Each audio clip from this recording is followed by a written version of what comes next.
children of the night. What beautiful music they make. And welcome to another episode of Advice from the Voice with your host, Kevin the Voice Klotz.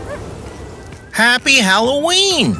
It's that time of year where the leaves are changing colors. There's a nip of cold in the air. And if you're like me, you're starting to look for real estate in a warmer climate because no, thank you.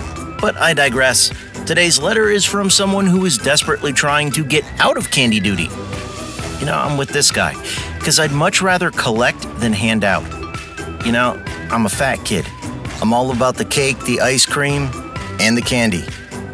Definitely give me some chocolate. But anyway, I digress again.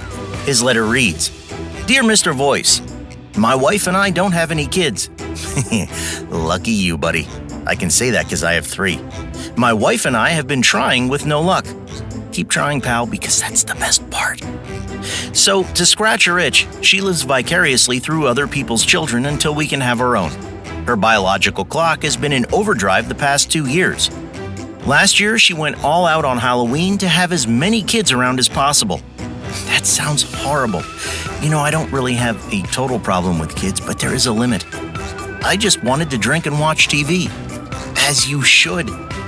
This year, she bought twice as much candy and went all out on decorations and is in the process of making a haunted house in our front lawn.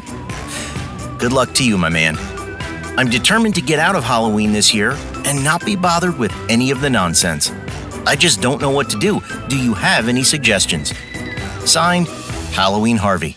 Well, Horus of the All Hallows Eve, I actually do happen to have suggestions. I have 3 for you, so you can choose your favorite or mix and match.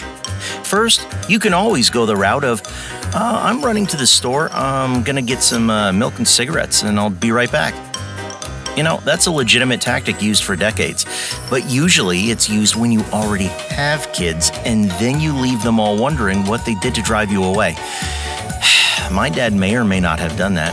That's for you to figure out and for my therapist to know.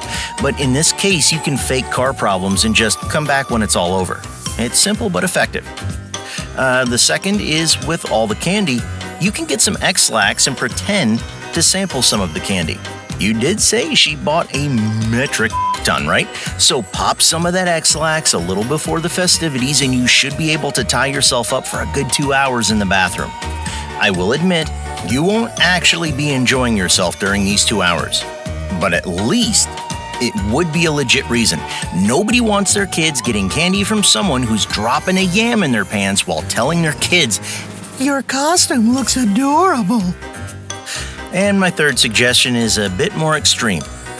It may not help you out this year, but it will definitely take care of things for years to come. Think of it as the gift that keeps on giving. Just simply go around your neighborhood and let everyone know that due to quote-unquote recent events, you now have to let them all know that you live at X address and are on a list. Don't specify, you just let them fill in the blanks. But after that, nobody is going to let their kids come within 100 feet of your house for anything. And this has been another episode of Advice from the Voice with your host, Kevin the Voice Klotz. Happy Halloween.